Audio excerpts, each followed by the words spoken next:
Hello दोस्तों, स्वागत है आपका नए सेशन में। पिछले सेशन में हमने सौर मंडल को पढ़ा और सभी ग्रहों की स्थिति को देखा, जिसमें सबसे निकटतम ग्रह बुध था और सबसे दूर ग्रह वरुण था। इस सब ग्रहों में सबसे बड़ा ग्रह बृहस्पति यानी कि जुपिटर था और सबसे छोटा बुध यानी कि मरकरी ही था। आज हम अपने ग्रह यानी कि पृथ्वी की बात कर रहे होंगे। अगर हम देखें तो पृथ्वी की जो शेप है वह कैसी है? भू-आब। तो पृथ्वी की शेप है भू-आब, जिसे जियर्ड कहते हैं। और पृथ्वी अपने अक्ष पर 23.5 डिग्री झुकी हुई है। यानी कि आप समझिए, वह अगर कोई चीज ऐसे है तो वो थोड़ी सी ऐसे झुकी हुई है। जैसे आप किसी मोड़ पर टर्न लेते हैं तो आप थोड़ा सा झुक जाते हैं, उस प्रकार से पृथ्वी थोड़ा सा झुककर पृथ्वी सूर्य की परिक्रमा कर रही है। तो आज का जो सेशन है वो पृथ्वी की स्थिति को बताता है, पृथ्वी की गतियों को बताता है और उनसे जुड़े बिंदुओं पर छूता है। तो शुरू करते हैं आज के सेशन को। सबसे पहले हम देखें तो अगर पृथ्वी जो थी शुरुआती क्रम में अगर हम देखें तो सभी महाद्वीप जो लैंड एरिया है कितना है? 29% समथिंग। तो वह पहले एक भूमि का हिस्सा था और उसके चारों ओर एक समुद्र था। तो जो 7 महाद्वीप आज देखने को मिलते हैं पहले एक ही भूमि का हिस्सा था। तो ये जो पेंजिया आप देख रहे हैं यह पहले क्या थी? भूमि। और ये जो पैंथालसा आप देख रहे हैं यह पानी यानी कि महासागर था शुरुआती क्रम में। तो पृथ्वी पहले जो सभी महाद्वीप हैं वो सब एक थे और सभी महासागर भी एक थे, जिसमें क्या हुआ? विभेदन हुआ, टूटन पड़ी। और टूटन कब पड़ी? कार्बोनिफेरस युग में। किस युग में? कार्बोनिफेरस युग में। तो होता क्या है? कार्बोनिफेरस युग में पेंजिया टूटता है। क्या टूटता है? भूमि का हिस्सा, बीच में से 2 हिस्से टूट जाते हैं। तो पेंजिया जब टूटता है तो ऊपर वाला लैंड को कहते हैं अंगारा लैंड, जिसे लॉरेंसिया भी कहते हैं। दूसरा, नीचे वाले को गोंडवाना लैंड कहते हैं। अगर हम देखें अंगारा लैंड से क्या बना, तो अंगारा लैंड से बना आपका उत्तरी अमेरिका, नॉर्थ अमेरिका। इससे बना आपका क्या? यूरोप। इससे बना आपका एशिया। तो आप अगर देखें तो अंगारा लैंड से क्या बना? नॉर्थ अमेरिका, यूरोप और एशिया। कितने महाद्वीप हैं ये?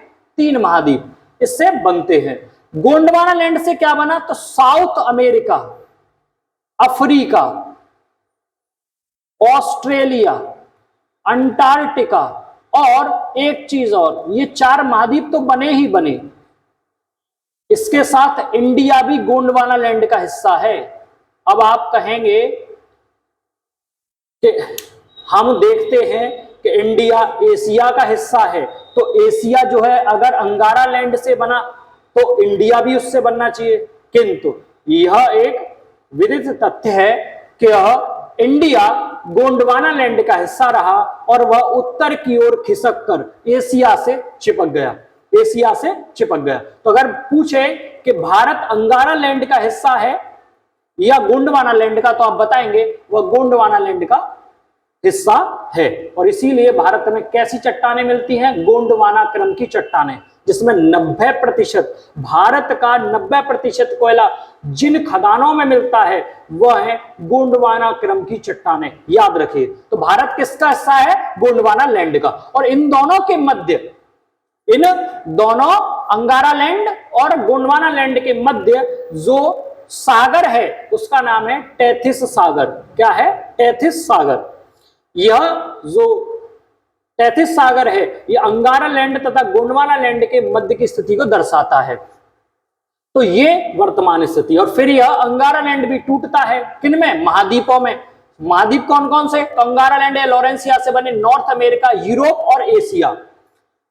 गोंडवाना लैंड से क्या बना? South America, Africa, Australia, Antarctica. यह 4 महाद्वीप। तो टोटल कितने महाद्वीप है बेटा? 7 महाद्वीप हैं।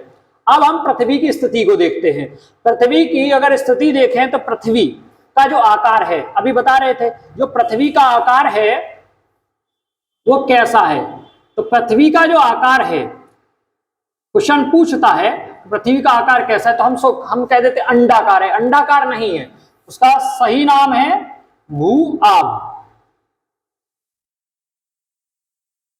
जियोइड। याद रखिए, क्वेश्चन पूछ लिया जाता है। तो पृथ्वी का आकार कैसा है, जियोइड। अब पृथ्वी को हमने काल्पनिक रेखाएं, ये सभी काल्पनिक रेखाओं के आधार पर एजम्पशन, ये कल्पना करके इन रेखाओं को खींचा है कि पृथ्वी के ऊपर से ये रेखाएं गुजरती हैं। वास्तविकता में यह रेखाएं नहीं गुजरती हैं, ऐसी कोई भी रेखा एग्जिस्ट नहीं करती है, मगर हमने समझने के लिए पृथ्वी पर कुछ रेखाएं खींची हैं काल्पनिक।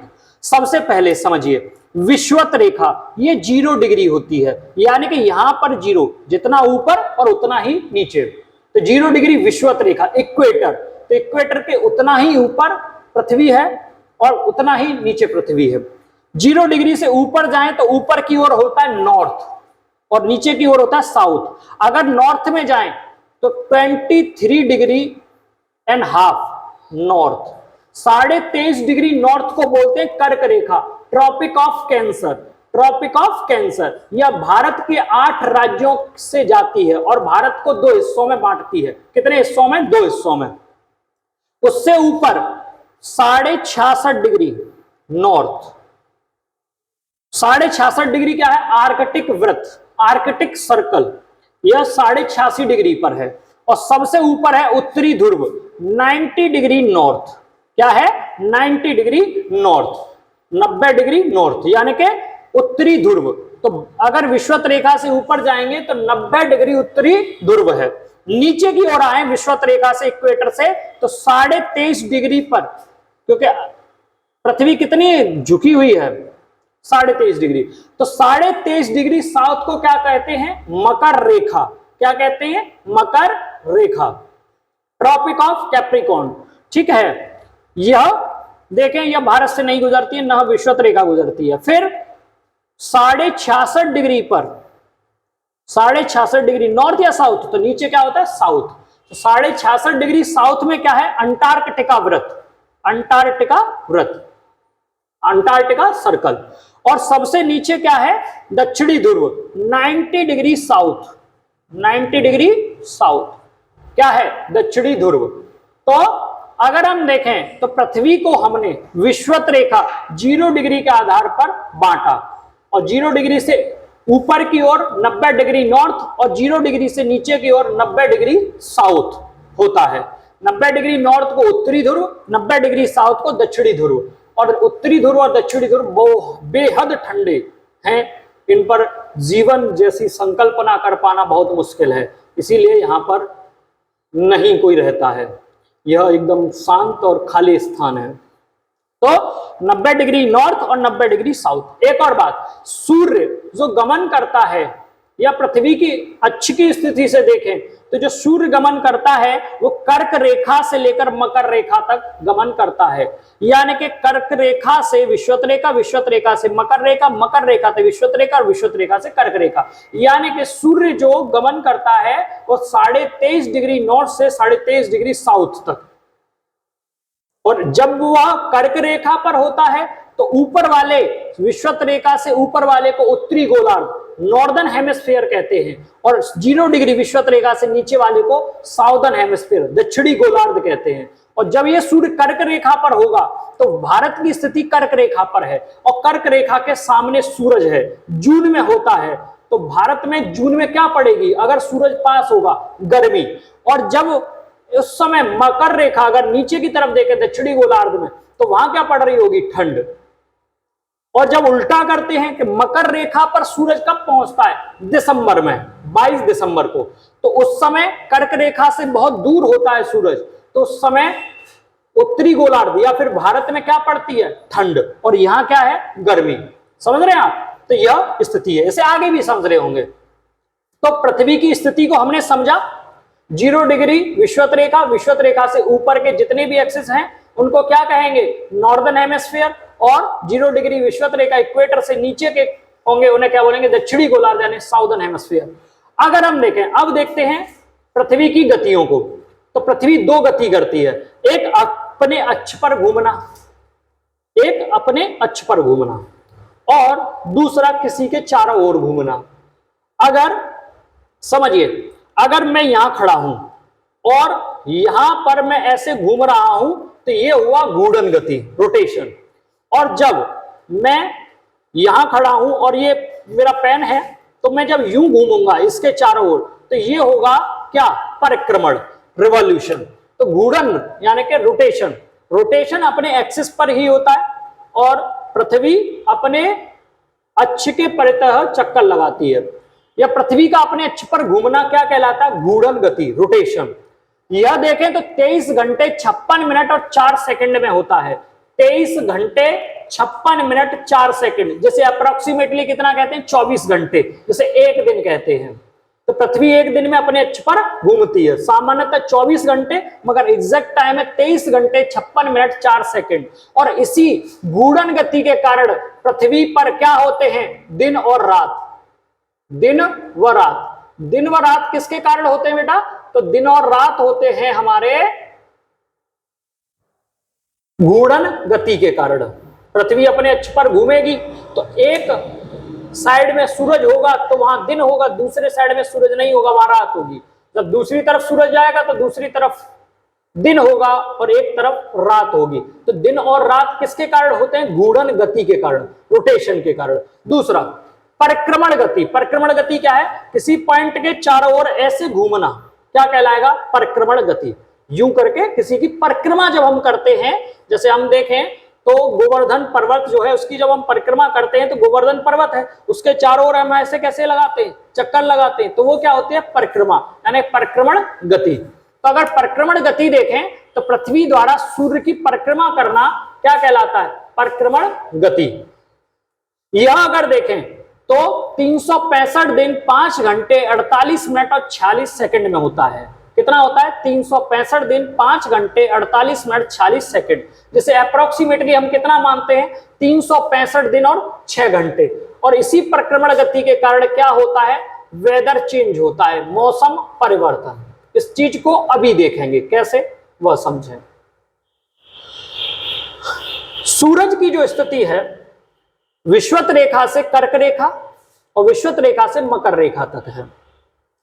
समझें, जून में सूरज यहां होगा, कहां होगा, यहां, सन। अगर कर्क रेखा पर है सूरज जून में, तो यहां पर क्या है, एशिया या नॉर्दर्न हेमिस्फीयर।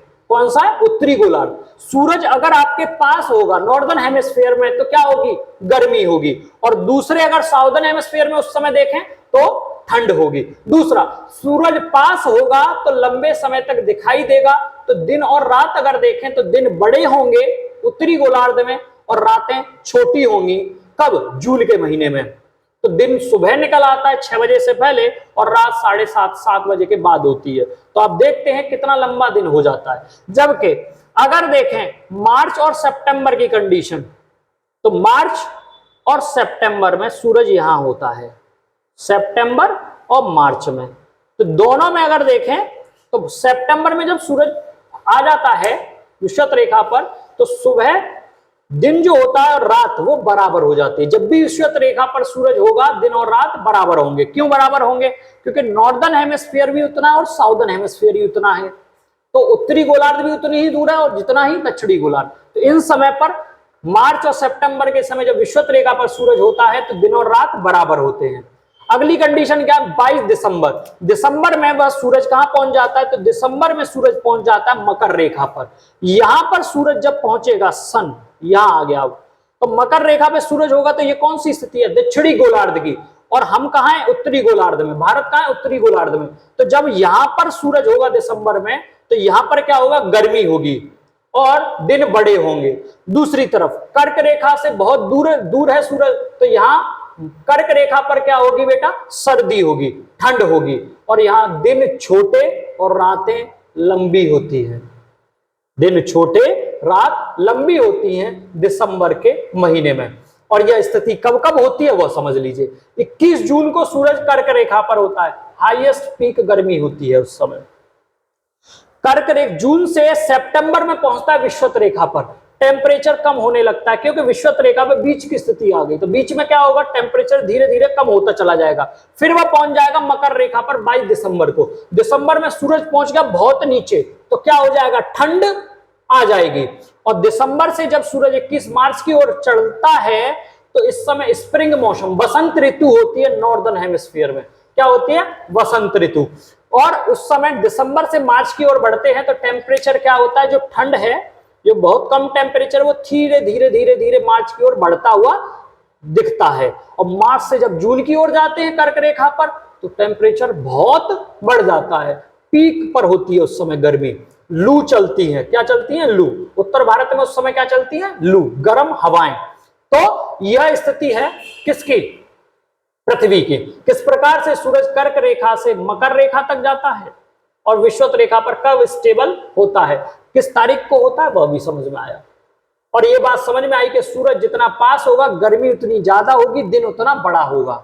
सूरज जितना दूर होगा ठंड उतनी ज्यादा होगी, दिन उतना छोटा होगा। समझ में आया कंसेप्ट सरल भाषा में?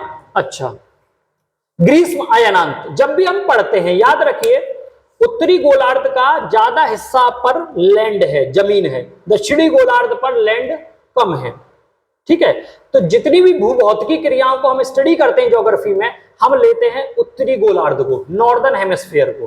तो उत्तरी गोलार्ध के हिसाब से देखें तो ग्रीष्म अयनांत, समर सोल्स्टिस कब होता है, गर्मी कब आती है, तो गर्मी का पीक समय कब होता है? 21 जून। और जब हम शीत अयनांत, विंटर सोल्स्टिस की बात करते हैं, ठंड की बात करते हैं, शीत अयनांत की बात करते हैं, तो वह कब आते हैं? दिसंबर में। समझ में आया? सरल है। और ये वो कंसेप्ट हैं जो आप देखते हैं, समझते हैं। अब बात करते हैं पृथ्वी से सूर्य की दूरी। तो पृथ्वी से सूर्य की दूरी कितनी है? 14 करोड़ 95 लाख, अप्रोक्सीमेटली 15 करोड़ किलोमीटर। अब कभी सूर्य पास आता है, कभी सूर्य दूर आ जाता है। तो अपसौर क्या होता है? सूर्य जब पृथ्वी से अधिकतम दूरी पर आ जाए, वो 15 करोड़ किलोमीटर दूर होता है, मगर थोड़ा सा और दूर हट जाए तो उसे बोलते हैं अपसौर। क्या बोलते हैं? अपसौर। यह कब होता है? 4 जुलाई को। कब होता है? 4 जुलाई को, जिस समय हमारे यहाँ गर्मी, और सही बात तो यह कि उस समय जुलाई में हमारे यहाँ कौन सा मौसम होता है? क्या आता है? मानसून आ चुका होता है, भारत में वर्षा काल होता है। उस समय सूर्य पृथ्वी से अधिकतम दूरी पर होता है। कितनी दूरी है? 15 करोड़ 21 लाख किलोमीटर। 15 करोड़ 21 लाख किलोमीटर, यानी कि बहुत दूर हो जाता है। और उपसौर की स्थिति क्या है? उपसौर की स्थिति क्या है? सूर्य से पृथ्वी न्यूनतम दूरी पर हो, जब सूर्य पृथ्वी के नजदीक आ जाए। कब आता है? 3 जनवरी को। कब आता है? 3 जनवरी को। और ऐसी स्थिति में सूरज की जो स्थिति होती है वो 14 करोड़ 80 लाख किलोमीटर हो जाती है, यानी कि पास में आता है सूर्य। और जितना सूर्य पास में आएगा गर्मी उतनी ज्यादा होगी, जितना दूर जाएगा गर्मी उतनी कम होगी। समझ में आया? तो उपसौर और अपसौर। अब देखते हैं अक्षांश। अक्षांश क्या होते हैं समझिए। यह क्या है? पृथ्वी। पृथ्वी को जब हम पूरब से पश्चिम या पश्चिम से पूरब जब मिलाते हैं तो ये जो खिंचते हैं ये क्या होते हैं बेटा? अक्षांश। और ये कितने हैं टोटल? यहाँ 0 से शुरू होते हैं, 90 डिग्री नॉर्थ तक जाते हैं। तो 0 से 1 2 3 4 और 90 तक जा रहे हैं, तो कितना हो गया? 90 ऊपर। और ऐसे ही ये नीचे साउदर्न हेमिस्फीयर में कहां तक जा रहे हैं? 90 डिग्री साउथ तक। तो 0 डिग्री यह है, 0 डिग्री से 90 उधर और 90 उधर, कितना होगा? 180। और 180 और 0 स्वयं में अपने आप में कितना हो गया? 181। तो अक्षांश कितने होते हैं टोटल? 181। पूरब से पश्चिम खींचे जाते हैं। एक अक्षांश यानी कि अगर 0 डिग्री मान लें और इसको 1 डिग्री मान लें तो इन दोनों के बीच की दूरी होती है बेटा 111 किलोमीटर। कितनी होती है? 111 किलोमीटर। एक अक्षांश से दूसरे अक्षांश के मध्य की दूरी कितनी है? कितनी है? 111 किलोमीटर। दूसरा एक बात समझिए कि यह जो अक्षांश है वह हमें किसी भी स्थान की स्थिति को बताते हैं, पोजीशनिंग। कोई सा स्थान कहां पर क्या स्टेबल है वह क्या बताता है? अक्षांश। यानी कि किसी भी स्थान की स्थिति को कौन बताता है? अक्षांश। दूसरे होते हैं बेटा देशांतर। अब थोड़ा सा समझिए देशांतर क्या है। यह पृथ्वी है और अगर इसे देखें यूं तो यह क्या है? 0 डिग्री नॉर्थ, 90 डिग्री नॉर्थ और 90 डिग्री साउथ। जब उत्तरी गोलार्ध और दक्षिणी गोलार्ध को मिलाते हैं ऐसे, तो ये बनते हैं, क्या बनते हैं ये? देशांतर। यानी कि उत्तरी ध्रुव को दक्षिणी ध्रुव से मिलाना क्या कहलाता है? देशांतर, लॉन्गिट्यूड। ठीक है। अच्छा, यह देखें तो 0 डिग्री सबसे मध्य में क्या है? 0 डिग्री, ये 0 डिग्री है, 0 डिग्री देशांतर। और 0 डिग्री देशांतर कहां से जा रही है बेटा? लंदन से। लंदन का एक स्थान है ग्रीनविच, ग्रीनविच वेधशाला, ग्रीनविच से जा रही है 0 डिग्री देशांतर। 0 डिग्री देशांतर के अगर इधर देखें तो ये क्या होता है? पूरब। 0 डिग्री से अगर ईस्ट की ओर जाएं तो 180 डिग्री तक जाते हैं, और 0 डिग्री से अगर वेस्ट की ओर जाएं तो कहां तक जाते हैं? 180 तक। 180 ईस्ट, 180 डिग्री वेस्ट। और 180 डिग्री ईस्ट और 180 डिग्री वेस्ट दोनों एक ही है, एक ही देशांतर है। तो अगर 180 इधर और 180 उधर, कितने हो गए टोटल बेटा? 360। और अगर लास्ट वाला एक है तो 359, और 0 डिग्री के जोड़ दें तो टोटल देशांतर कितने हो जाएंगे बेटा? कुल देशांतर हो जाएंगे 360। अच्छा, 0 डिग्री जो देशांतर रेखा है जो लंदन से जा रही है, यहां से डिसाइड होता है दुनिया का समय। क्या डिसाइड होता है? दुनिया का समय, कि दुनिया का समय क्या होगा, किसी स्थान का समय क्या होगा। जब हम पूर्व की ओर जाते हैं, कहां जाते हैं? ईस्ट की ओर, तो समय बढ़ता है, और वेस्ट की ओर जाते हैं तो समय घटता है। हम 82 डिग्री एंड हाफ एंगल यानी कि 82.5 डिग्री ईस्ट में है तो हमारे यहां का समय बढ़ेगा, और अगर कोई वेस्ट में है, जैसे नॉर्थ अमेरिका वेस्ट में है, तो समय घटेगा। क्या होगा? समय घटेगा। तो भारत का समय 5.5 घंटे आगे है। एक बात याद रखिए, 15 डिग्री देशांतर, कितना बेटा? 15 डिग्री देशांतर पर 1 घंटा होता है।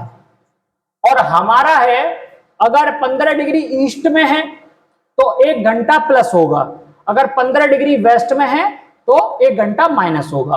अगर देखें तो भारत कितना है? 82.5 डिग्री, 15 का भाग दें तो आता है 5.5, तो 5.5 घंटे समय हमारा लंदन से क्या है? आगे है। यदि लंदन में दिन के 12 बज रहे हैं तो भारत में कितने बज रहे होंगे? 5.5 बज रहे होंगे प्लस शाम के। और अगर इतना ही अगर वेस्ट में चले जाएं तो 5.5 घंटे क्या हो जाएगा? पीछे हो जाएगा 12 से वेस्ट में। आया समझ में? तो ईस्ट में बढ़ता है समय और वेस्ट में घटता है। 15 डिग्री में कितना बढ़ता है? 1 घंटा। 15 डिग्री में 1 घंटा, यानी कि 1 डिग्री देशांतर में कितना बढ़ेगा? 4 मिनट। कितना? 4 मिनट 1 डिग्री देशांतर में। सूर्य ग्रहण, आपने पढ़ा होगा सूर्य ग्रहण। सूर्य ग्रहण क्या होता है? तो सूर्य ग्रहण यह होता है कि जब सूर्य और पृथ्वी के मध्य चंद्रमा आ जाता है। जब सूर्य और पृथ्वी के मध्य चंद्रमा, ये सन है, ये मून है और ये अर्थ है, जब इनके बीच में चंद्रमा आ जाएगा तो सूर्य की जो रोशनी है वो इतनी रोशनी कहां चली जाएगी? मून पर। तो इतना सूर्य हमें दिखाई नहीं देगा। सूर्य का न दिखाई देना क्या कहलाता है? ग्रहण लगना। क्या लगना? ग्रहण लगना। तो जब सूर्य और पृथ्वी के मध्य क्या आ जाता है? चंद्रमा आ जाता है, तो उसे क्या कहते हैं? सूर्य ग्रहण। ऐसा सामान्यतः अमावस्या को होता है। कब होता है? अमावस्या को। मगर प्रत्येक अमावस्या को ऐसा नहीं होता है, क्योंकि सूर्य और चंद्रमा और पृथ्वी की स्थितियों में थोड़ा झुकाव के कारण हर बार ऐसी स्थिति नहीं होती है। तो सूर्य और पृथ्वी के मध्य जब चंद्रमा आ जाता है तो उसे बोलते हैं सूर्य ग्रहण। कब होता है ऐसा? अमावस्या। अगला चंद्र ग्रहण। चंद्र ग्रहण समझिए क्या है? चंद्र ग्रहण जब सूर्य और चंद्रमा के मध्य, जब सूर्य है सन, ये अर्थ है और ये मून है, तो जब सूरज और चंद्रमा के मध्य क्या आ जाता है? सूर्य और चंद्रमा के मध्य क्या आ जाती है? पृथ्वी आ जाती है। तो ऐसी स्थिति क्या कहलाती है? ऐसी स्थिति चंद्र ग्रहण कहलाती है। और ऐसा सामान्यतः पूर्णिमा को होता है। कब होता है? पूर्णिमा को। तो सूर्य ग्रहण और चंद्र ग्रहण दोनों समझ में आए? सूर्य ग्रहण कब है? जब सूर्य और पृथ्वी के मध्य चंद्रमा आ जाता है। चंद्र ग्रहण कब है? जब सूर्य और चंद्रमा के मध्य पृथ्वी आ जाती है, तो उसे चंद्र ग्रहण कहते हैं। अच्छा, दूसरा एक और कंसेप्ट था। कौन सा कंसेप्ट था? कि पृथ्वी है, 0 डिग्री देशांतर है, अगर इसके ईस्ट में जाएंगे तो समय बढ़ता है, और अगर इसके वेस्ट में जाएंगे यानी कि पश्चिम में तो समय घटता है। और कैसे घटता है पता चल गया? देशांतर के आधार पर। 1 डिग्री देशांतर पर 4 मिनट, 15 डिग्री देशांतर पर 1 घंटा बढ़ेगा या घटेगा। पूर्व में बढ़ता है, पश्चिम में घटता है। उपयोगी रहा सेशन, आप स्क्रीनशॉट ले सकते हैं। उम्मीद है यह सेशन आपको अच्छा लगा होगा, तो प्लीज लाइक करें, सब्सक्राइब करें, शेयर करें। मिलते हैं नेक्स्ट सेशन में। नमस्कार।